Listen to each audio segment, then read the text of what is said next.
Bonjour et bienvenue à Vie de foi. Quelle joie de vous avoir avec nous aujourd'hui. Et quel privilège pour l'évangéliste Frank et moi. On reçoit aujourd'hui l'évangéliste Yanis Gauthier qui nous vient de Paris, France. Bonjour, frère Yanis. Bonjour, pasteur Joël. Ça va bien? Ça va, merci, Franck. Oui. Gloire à Dieu, on est content vraiment de te recevoir. On a entendu beaucoup parler de toi comme étant un homme de feu, un homme aussi qui a un cœur pour les perdus et aussi vraiment un cœur pour vraiment l'œuvre de Dieu en général. Donc, on est vraiment bénis de te recevoir à l'émission. Et cette semaine, on va parler d'un sujet qui est vraiment important pour toi. Et même, tu as écrit un livre sur le sujet. Donc, on va parler du rejet. C'est un sujet qui a touché plusieurs personnes. Je pense qu'on a tous vécu le rejet à un moment donné dans notre vie. On a tous été rejetés. Mais gloire à Dieu, on peut tous recevoir la guérison aussi. Donc, on dit gloire à Dieu pour ta présence parmi nous sur le plateau de Vie de foi. Donc, je vais t'inviter juste à présenter un peu ton ministère pour ceux qui ne te connaissent pas encore. Mon ministère, alors le ministère que Dieu m'a confié est un ministère qui est centré sur l'évangélisation, donc j'ai la joie de parcourir un petit peu les églises pour des réunions d'évangélisation, les quartiers sensibles, les ghettos et puis les prisons. Les prisons occupent voilà, beaucoup de temps dans ma vie puisque je me suis converti en prison. Wow. Et je dis souvent, j'ai jamais été autant en prison que depuis que j'ai donné ma vie à Jésus. Il ne se passe pas un mois sans que je me rende dans une prison de France ou à l'étranger pour partager mon témoignage à ces personnes qui me ressemblent tellement. Wow. Donc voilà, et puis j'ai aussi un axe écriture, j'ai écrit plusieurs livres. Donc voilà, les grandes lignes un petit peu de mon ministère et puis bien sûr à mon église locale où je viens en aide aux gens qui en ont besoin et qui en font la demande. Oui, et puis tu es aussi marié et tu as 6 enfants. Oui, 6 enfants. À la maison, on ne m'appelle pas Yanis, on m'appelle Abraham, père d'une multitude. 6 enfants, donc un homme comblé et béni. Oui, le 7e est en route. Non, c'est pas vrai. Non, c'est pas vrai. Ah, ben c'est peut-être prophétique, hein? Non, mais si mon épouse va regarder l'émission, elle ne va pas être contente. C'est ça. OK, en tout cas, c'est super. Et vous connaissez aussi l'évangéliste Frank Poulin de l'émission Héros de la foi et Bonjour chez vous.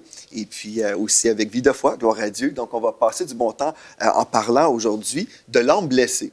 Est-ce que c'est possible de triompher du rejet si nous avons été blessés, selon toi, frère Yanis? Est-ce que c'est possible de guérir et d'être délivré du rejet? Ben, tu as apporté la réponse tout à l'heure. Tu as dit, on a tous été rejetés et puis voilà, nous voici ici. Donc, on est la preuve vivante que quelque part, oui, c'est possible. Je crois que tout est possible avec Dieu. Faudrait-il encore comprendre à quel point Dieu est un Dieu d'amour et que Dieu est un Dieu de guérison? Voilà. Amen. Bien sûr que c'est possible. De tous les sujets qu'on aurait pu étudier ensemble cette semaine, c'est le sujet que tu me proposais. Pourquoi est-ce que c'est important pour toi d'en parler ici à l'émission Vie de foi? Parce que pendant 25 années de ma vie, j'ai été enfermé dans une forteresse qui s'appelle le rejet. Ah oui. Et ça a été une forteresse destructrice. Et dans cette forteresse, en fait, j'étais comme dans un château. Et chaque pièce, amenait quelque chose de plus néfaste dans ma vie. Dans mon enfance, dans mon adolescence, dans ma vie de jeune adulte. Voilà, j'ai découvert un petit peu les pièces, l'environnement de cette forteresse. Et le résultat, c'est que j'ai eu une vie chaotique, pathétique. Et j'ai failli ne pas en sortir de cette forteresse. Il a fallu qu'un jour, Dieu vienne à ma rencontre. Donc c'est un sujet qui me touche. Et je crois qu'aujourd'hui, qu'on puisse être en prison ou être à l'extérieur ou être dans une église ou être même dans un foyer, entre guillemets, qui a l'apparence d'être bien, on peut être blessé à cause du rejet. Ouais. Est-ce que le fait que tu as fait de la prison, est-ce que tu vois que c'est rattaché au fait que peut-être tu voulais t'identifier à un groupe pour être aimé? Parce que souvent, quand on vit du rejet, on ne se sent pas aimé. On recherche l'approbation à quelque part. Là, en fait, il est en train d'empiéter sur ce que je vais partager. Et il n'a pas lu mes notes, hein, donc je crois que oui. Oui. En fait, quand on souffre du rejet, on s'identifie à des gens qui nous ressemblent. Alors, bien que ceux qui se sentent rejetés ne soient pas tous des prostituées ou des voleurs ou je ne sais quoi, ou des drogués, mais souvent on dit qu'ils se ressemblent, s'assemblent. Oui, c'est vrai, absolument. Et dans ce contexte-là, par exemple, je fréquente un voleur, je suis voleur, on va se valoriser. On va même s'encourager à faire ce qu'on fait qui n'est pas bien. Ouais, c'est ça. Et on va trouver même une raison de le faire. Donc oui. qui se ressemblent s'assemblent. Et est-ce que tu as vu que ça a commencé quand tu étais plus jeune? Est-ce qu'aujourd'hui, maintenant, à l'âge que tu as, tu regardes en arrière, ça avait commencé tout jeune par rapport au rejet? As-tu vécu des choses quand tu étais plus dans l'enfance? Alors, en termes du rejet, premièrement, si vous le permettez, j'aimerais aller dans la Bible, parce qu'on va s'apercevoir... On aime la Bible. La limite envie de fois. D'accord. On va s'apercevoir que le rejet, il est dès le commencement. Genèse, chapitre 3, il y a une transgression. C'est ça. Transgression adamique. Et il y a une séparation, il y a une rupture d'alliance. Et donc Dieu entre en scène, porte un jugement, le sol est maudit, le serpent est maudit. Mais il y a quelque chose d'important là, c'est que Dieu va exclure l'homme, mais ne va pas maudire l'homme. Simplement, à cause du péché, l'homme est séparé de Dieu. Ouais. Adam va vivre 930 ans, je pense, mais je suis convaincu que pendant toutes ces années où il a vécu, il a dû se ressasser ces moments merveilleux qu'il avait passés avec Dieu. Absolument. Dieu les avait placés comme des rois sur la terre, leur confiant l'administration de tous ses biens. Dieu se révélait pleinement à eux et ils étaient heureux.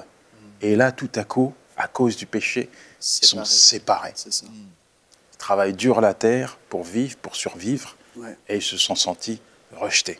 Oui, le péché est entré dans le monde et par le péché, une séparation. Ouais. Aujourd'hui, donc, le rejet. Alors, en ce qui me concerne, c'est dès mon enfance. En fait, je dirais même qu'il y a, c'est prouvé scientifiquement que l'enfant, lorsqu'il est dans la matrice de la maman, est en vie. Il a des émotions, il a des sentiments, il ressent. Une mère qui est déprimée communique cette déprime à son enfant. Lorsqu'il y a une rupture, lorsque le papa s'en va et qu'elle se sent seule, qu'elle est triste, l'enfant ressent ça. Tout comme il va ressentir lorsqu'il a attendu, désiré, aimé. Je sais que tu m'as dit que tu as 2 enfants. Oui. Je ne sais pas pour toi, mais moi, à chaque fois que j'ai eu un enfant, très vite, ma femme est enceinte, donc il faut préparer la chambre, il faut préparer les habits, on change la voiture s'il le faut. Puis l'enfant, il est là, il est vivant, il donne des coups de pied à sa maman, ça lui donne des contractions. Moi, je chante des louanges à mon bébé pour lui dire « Papa t'attend, papa t'attend ». Et puis, il y a ce geste de la maman qui, quand elle est seule, elle caresse son ventre. Comme pour dire « Mon bébé, je sais que tu es là, je t'aime ». Lorsque le bébé ne bouge pas pendant 24 heures, elle est paniquée, elle va chez le médecin, tout ça. L'enfant est en vie, et on le voit dans Luc 1, 41, où il y a Élisabeth qui vient à la rencontre de Marie, les deux sont enceintes, et il est question que Jean-Baptiste va tressaillir dans le ventre de sa maman. Pourquoi? Parce qu'en face de lui, il y avait l'agneau de Dieu. C'est juste extraordinaire. C'est puissant. Alors, en ce qui me concerne, moi, mes parents se sont rencontrés dans une boîte de nuit. Leur relation n'a pas duré longtemps. Juste le temps de ma conception. Nous sommes dans les années 70, lorsque ma mère se retrouve enceinte. Elle est issue d'une famille catholique. Elle est enceinte. Elle n'est pas mariée. Et chez elle, elle est considérée comme une paria. Une paria. Alors elle quitte la famille. Elle quitte la famille. Et elle va se mettre dans une chambre à Paris, me donne naissance. Et là, au mois de décembre, elle a un bébé. Mais c'est un métis, un croisé. Dans les années 70, il faut assumer ça. Elle ne peut pas l'assumer. Donc elle me dépose aux services sociaux. Comme on met un sac dans une poubelle. Terminé. Pas reçu une caresse lorsque j'étais dans le ventre de ma maman. Je n'ai pas reçu une parole d'amour lorsque j'étais bébé. J'ai aucun souvenir de ça. Aucun souvenir. Donc le rejet, pour moi, finalement, je crois que dès la matrice de ma maman, il y a eu une brèche prénatale. C'est pour ça qu'on parle aujourd'hui de l'âme blessée. Physiquement, tu étais 100%. Et les gens, souvent, on parle souvent de la guérison physique, et c'est vrai. Jésus nous a guéris au travers de la croix. Mais aujourd'hui, on parle de la guérison de l'âme. Et pour beaucoup de gens à la maison, il y a beaucoup de personnes qui souffrent dans leur âme. Et ça, on sait, c'est notre pensée, notre volonté, nos émotions. Et il y a tellement de personnes qui souffrent, et c'est douloureux d'être blessé dans l'âme. Et aujourd'hui, ce qu'on veut que les gens comprennent, c'est qu'il y a une voie, il y a un chemin pour la guérison dans l'âme. Et c'est ça qu'on veut que les gens comprennent, c'est qu'on parle de l'âme qui est blessée. Et toi, c'est ce que tu as vécu quand tu étais tout jeune. Tu as grandi, et moi, je ne peux même pas imaginer, je n'ai pas passé par là. Mais je pense à la parole de Dieu qui nous dit que Jésus a été tenté en toutes choses comme nous, et il peut compatir avec chacun de nous. Donc, pour aujourd'hui à la maison, Yanis, ce que tu nous dis, c'est qu'il y a vraiment il y a de l'espoir pour chaque personne qui regarde cette émission parce que toi, ce que tu as traversé, tu en es sorti victorieux à cause de Jésus qui était à tes côtés et qui t'a relevé. Oui, effectivement, effectivement.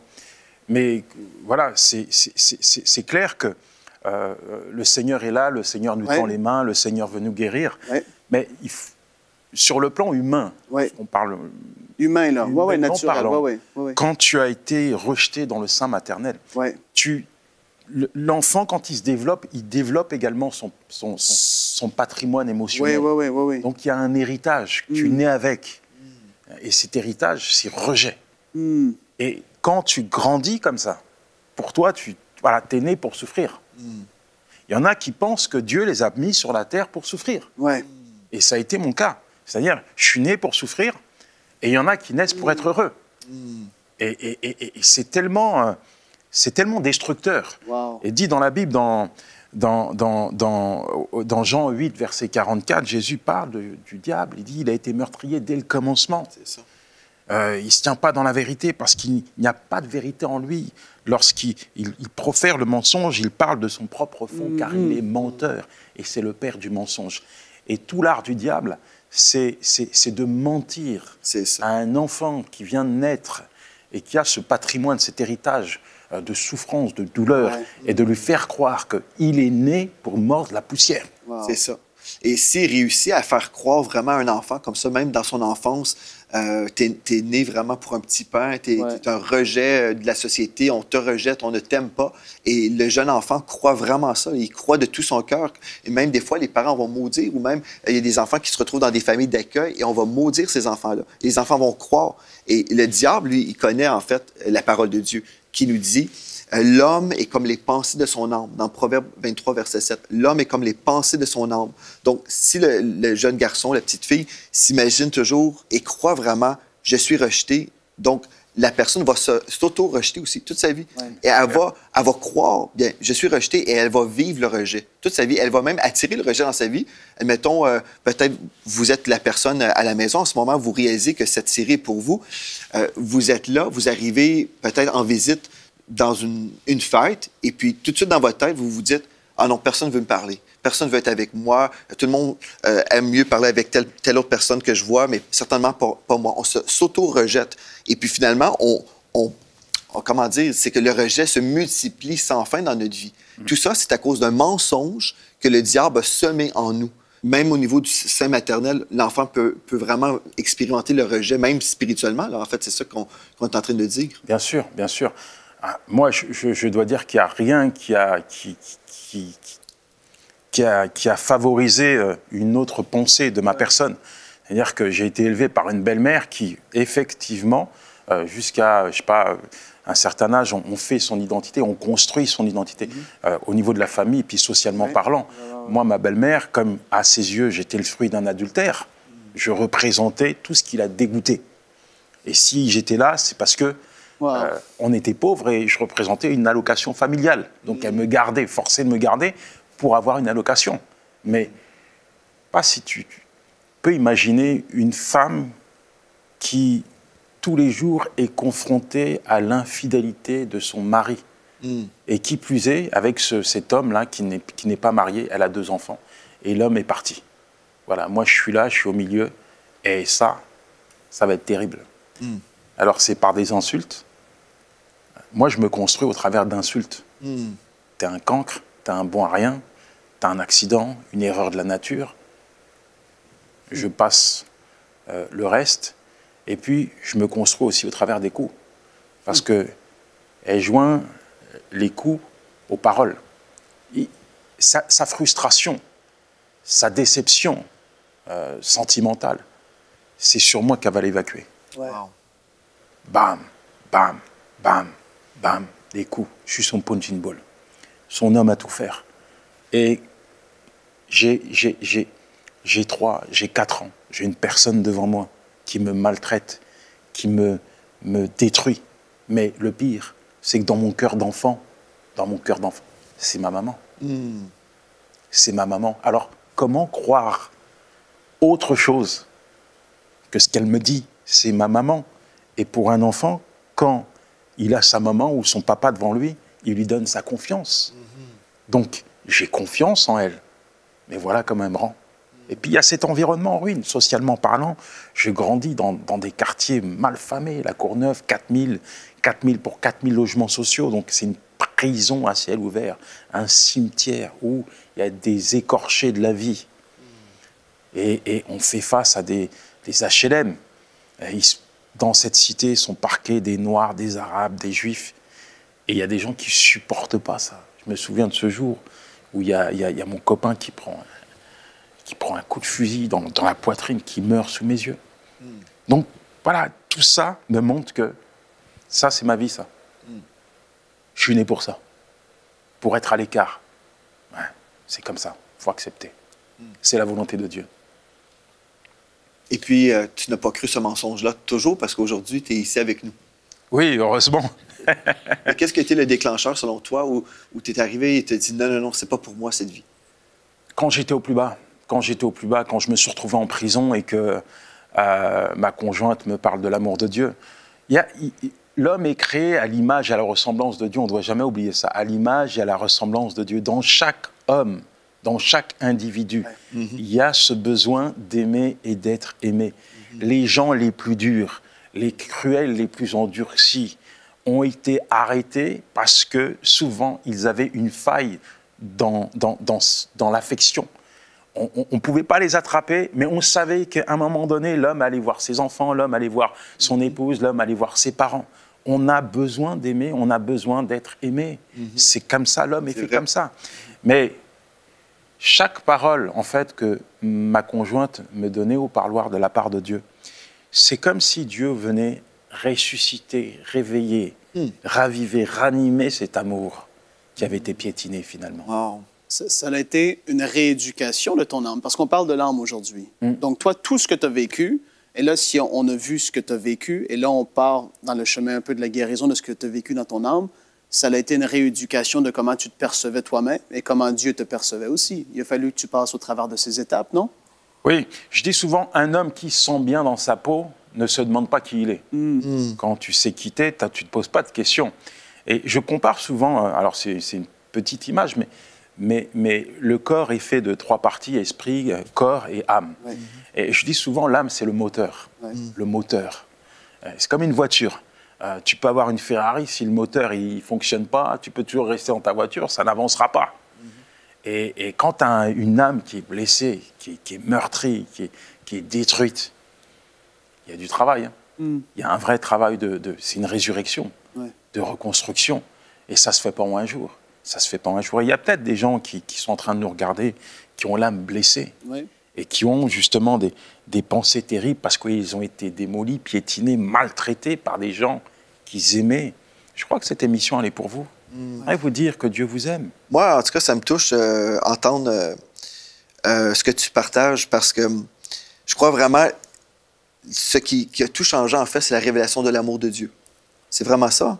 C'est vraiment la révélation de l'amour de Dieu. C'est ça qui est venu te chercher, en fait. C'est cet amour qui est disponible pour nous tous aujourd'hui. Il y a des personnes en ce moment, vous êtes totalement meurtris, brisés, et puis vous n'osez peut-être même pas espérer que Dieu peut changer les choses.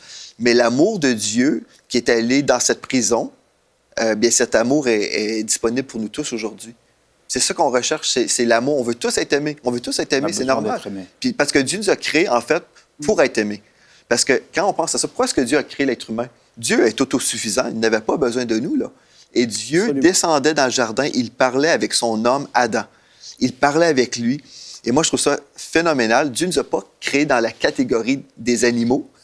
Parce que des fois, on se fait enseigner qu'on évolue des singes et des bêtes. Non, on est des créatures spirituelles. Quand Dieu nous a créés, c'est parce qu'il voulait communier avec nous.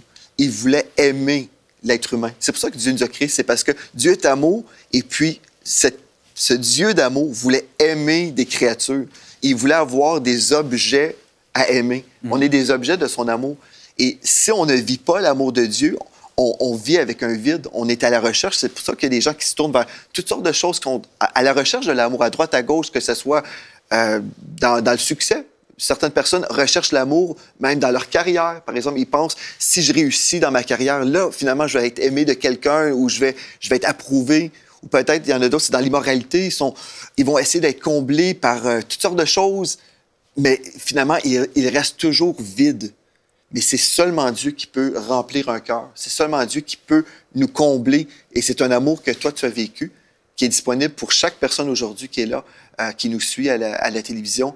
Et dans quelques instants, j'aimerais ça qu'on prie vraiment pour ces personnes qui réalisent peut-être qu'ils ont cette âme blessée. Ils sont blessés, mais ils ne veulent pas rester blessés. Ils veulent vivre un miracle aujourd'hui. Puis cette série s'appelle « Triompher du rejet ». Je crois que c'est possible pour nous aujourd'hui. Même pendant toute cette semaine, on va parler du rejet. On va voir comment le rejet fonctionne et on va décortiquer des choses. Mais aujourd'hui, j'aimerais ça vraiment vous donner l'opportunité, vous à la maison, si vous réalisez que vous êtes cette personne meurtrie, blessée, Dieu veut vous restaurer même aujourd'hui. On n'est pas obligé d'attendre une semaine avant de tout entendre, avant de recevoir de Dieu.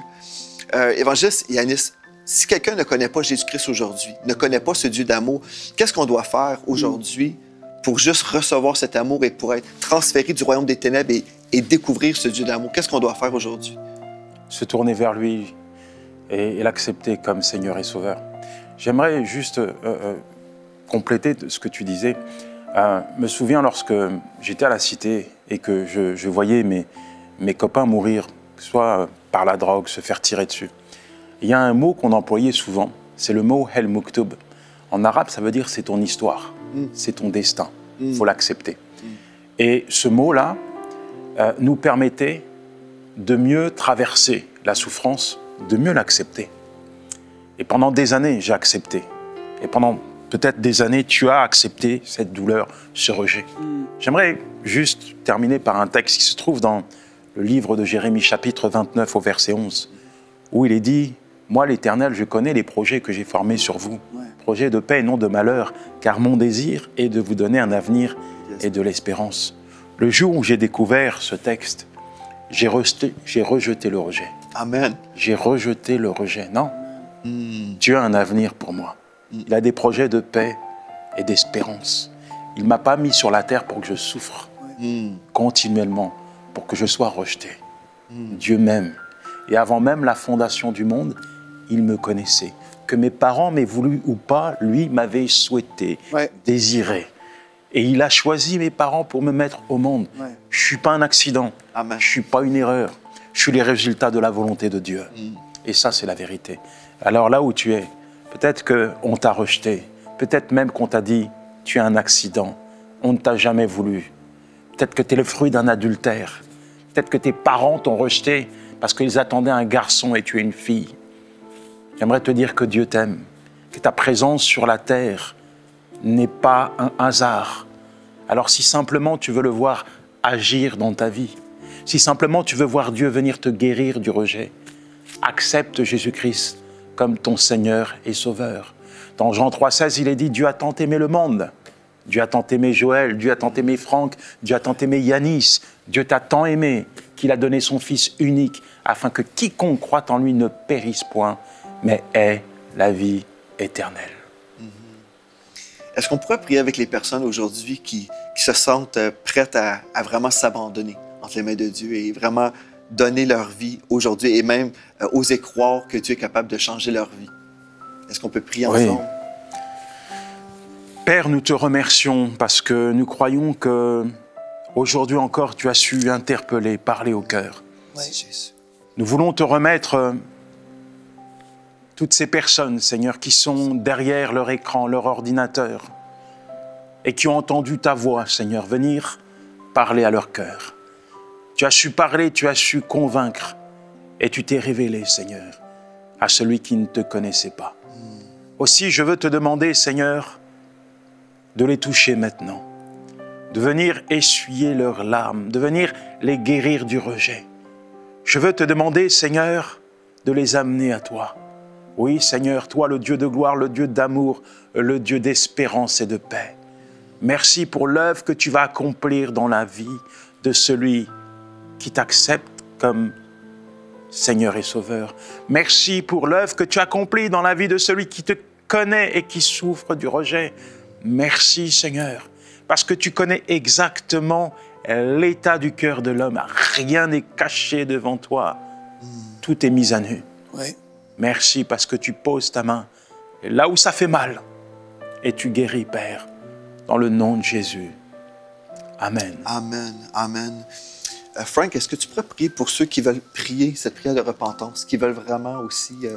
on va s'accorder avec toi, avec ce que tu dis. Pour toutes les personnes à la maison, vous dites, je veux aussi prier officiellement et vraiment donner ma vie à Christ. Oui, absolument, oui. Pour vous qui êtes là à la maison, puis vous êtes retrouvés dans l'histoire de Yanis, vous vous dites, mais j'ai vécu des blessures, peut-être pas les mêmes que lui, mais là, aujourd'hui, je réalise que Dieu me voit différemment, que ce que les hommes ont dit sur ma vie, je suis pas obligé de l'accepter, que la Bible dit quelque chose qui est différent de ce que les hommes ont dit sur moi. Comme Yanis le fait, il a rejeté le rejet parce qu'il a vu que Dieu disait qu'il avait un avenir de paix et d'espérance, un avenir glorieux pour sa vie. Il a vu les choses différemment et tu dis, moi, je veux t'accepter, Dieu, dans ma vie aujourd'hui. Je t'ai jamais accepté. Aujourd'hui, je veux te demander pardon pour tout ce que j'ai fait dans ma vie, toutes les désobéissances qui m'ont séparé de toi. Je veux qu'au travers de ce que Jésus a fait à la croix pour moi, je veux pouvoir avoir cette relation avec toi. Je te demande de juste fermer les yeux là où tu es. Et c'est pas une formule magique, c'est pas la prière en soi qui va faire que tu vas naître de nouveau, comme dit la Bible. C'est que tu es sincère devant Dieu. Et la Bible dit que lorsque tu nais de nouveau, le Saint-Esprit, Dieu vient habiter en toi, dans ton esprit, et tu vois les choses différemment. Dieu va te parler différemment au travers de la Bible. Il va te réveiller des fois la nuit pour pouvoir communier avec toi. Il veut faire toutes ces choses avec toi. Mais aujourd'hui, ça commence juste par une simple prière. Et tu peux juste dire, Dieu, je m'abandonne entre tes mains. Je réalise que je suis un pécheur et que j'ai besoin d'un sauveur. Et son nom, c'est Jésus. Il est le seul sauveur. Je te demande pardon pour tout ce que j'ai fait. Je te demande pardon, Père, et je veux pouvoir t'avoir comme Père céleste. Et au nom de Jésus, j'accepte Jésus dans ma vie. J'accepte qu'il est mort sur la croix et ressuscité à ma place. Et Seigneur, je me réjouis maintenant parce que je le sais, que je suis ton enfant et que tout ce que dit ta parole à mon sujet, c'est la vérité. Au nom de Jésus. Amen. Amen. Gloire à Dieu. Merci beaucoup, évangéliste Yanis, d'être venu à l'émission de On va poursuivre demain dans cette étude biblique sur le rejet. Et merci à vous d'avoir été là. Juste en terminant, je veux juste dire, comme on priait, j'ai vu une femme, vous avez crié pendant cette émission. Je vous ai vu dans votre maison en train de crier à cause de votre souffrance. Je voyais le long d'un mur le mascara qui coulait, vraiment la tristesse, mais Dieu vous a vu là où vous êtes en ce moment. Dieu vous voit là où vous êtes et Dieu a entendu votre cri et Dieu vient à votre secours aujourd'hui. Donc, recevez la paix de Dieu, recevez une touche de Dieu maintenant dans le nom de Jésus. Gloire à Dieu. On poursuit demain. Ça va être merveilleux. Merci d'avoir été là. D'ici à demain, vous êtes richement bénis. Amen.